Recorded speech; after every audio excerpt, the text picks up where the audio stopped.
Bonjour et bienvenue. Alors imaginez une entreprise où chaque service a ses propres fichiers, ses propres chiffres, où l'info est dupliquée, souvent contradictoire. Bref, un véritable chaos.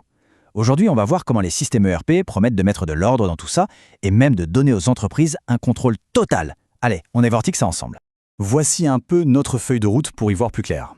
On va commencer par planter le décor, avec le problème de base, le chaos des données. Ensuite, on découvrira la solution, l'ERP. On fera un petit détour par l'histoire, histoire de comprendre d'où ça vient. Après, on parlera d'un changement de mentalité qui est crucial, avant de parler argent, évidemment. Et on finira sur la grande question que tout projet de ce type soulève. Allez, on attaque. Le point de départ pour énormément d'entreprises, c'est ce qu'on peut appeler le chaos informationnel. Là, on a vraiment deux mondes qui s'opposent. D'un côté, le « avant ». Chaque département travaille dans son coin, en silo. La compta n'a pas les mêmes chiffres que les commerciaux. La même information est parfois saisie 10 fois, ce qui crée des erreurs, une perte de temps monumentale. Et de l'autre côté, on a la promesse de l'ERP, une base de données unique, une information partagée en temps réel pour tout le monde. L'idée, c'est de dire adieu aux incohérences. Face à ce désordre, heureusement, il existe une solution qui a été pensée pour tout centraliser, tout harmoniser. C'est le fameux ERP. ERP, ça veut dire Enterprise Resource Planning. En français, on dit PGI pour Progiciel de gestion intégrée. Le mot-clé ici, le mot le plus important, c'est intégrer. L'objectif est simple en théorie, mais hyper puissant en pratique. Rassembler toutes les infos de l'entreprise, de la finance aux ventes, en passant par la production, dans une seule et même base de données. C'est ce qu'on appelle la source unique de vérité. Et le principe de fonctionnement est une petite révolution de simplicité. Une donnée, disons une nouvelle commande client, elle est entrée une seule et unique fois dans le système. À partir de là, elle est instantanément dispo pour la production, la logistique, la facturation, l'information circule de façon fluide, l'efficacité est décuplée. Mais attention, l'ERP n'est pas apparu comme par magie, non, c'est le résultat de plusieurs décennies d'évolution des logiciels de gestion. Tout a commencé dans les années 60 avec le MRP, qui était vraiment focus sur la planification des besoins matériaux. Puis le MRP2 a élargi un peu le périmètre à toute la production.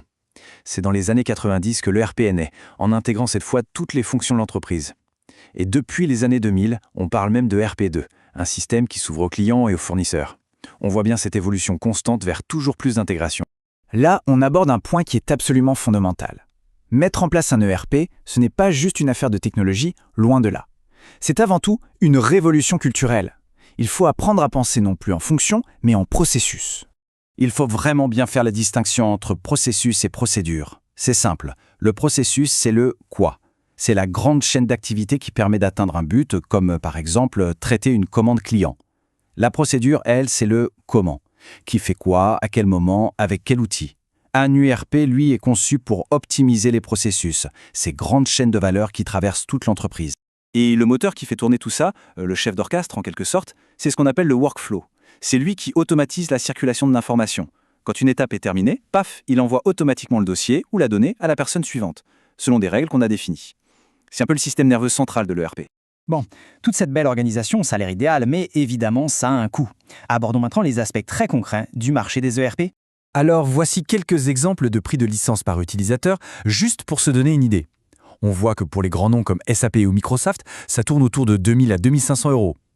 Les solutions open source sont bien sûr moins chères à l'achat, mais attention, les services associés, eux, sont bien payants.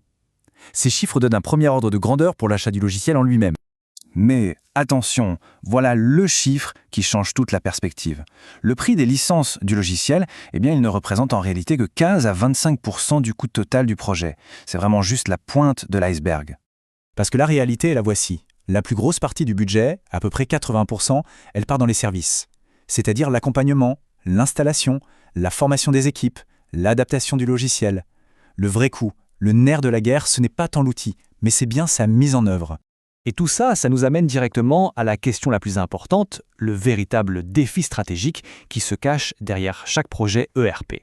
C'est la question à 1 million. Est-ce que c'est le logiciel qui doit se plier aux habitudes de l'entreprise ou est-ce que c'est l'entreprise qui doit revoir sa façon de faire pour coller au fonctionnement du logiciel ? Eh bien, la réalité, comme le dit cette citation, elle est souvent assez tranchée. Dans la très grande majorité des cas, c'est l'entreprise qui s'adapte. Et pourquoi ? Tout simplement parce que les ERP intègrent ce que les éditeurs appellent les meilleures pratiques du secteur. Donc, adopter un ERP, c'est très souvent accepter de standardiser sa propre façon de travailler. Au final, s'il y a une seule chose à retenir, c'est celle-ci. Un projet ERP est bien plus qu'un projet informatique. C'est un projet de transformation profonde de l'organisation, de sa culture, de ses méthodes de travail. La technologie n'est en fait qu'un prétexte à un changement beaucoup plus vaste. La vraie question n'est donc pas quel logiciel choisir, mais plutôt quelle entreprise voulons-nous devenir. Et c'est là que réside le véritable défi, mais aussi la véritable opportunité.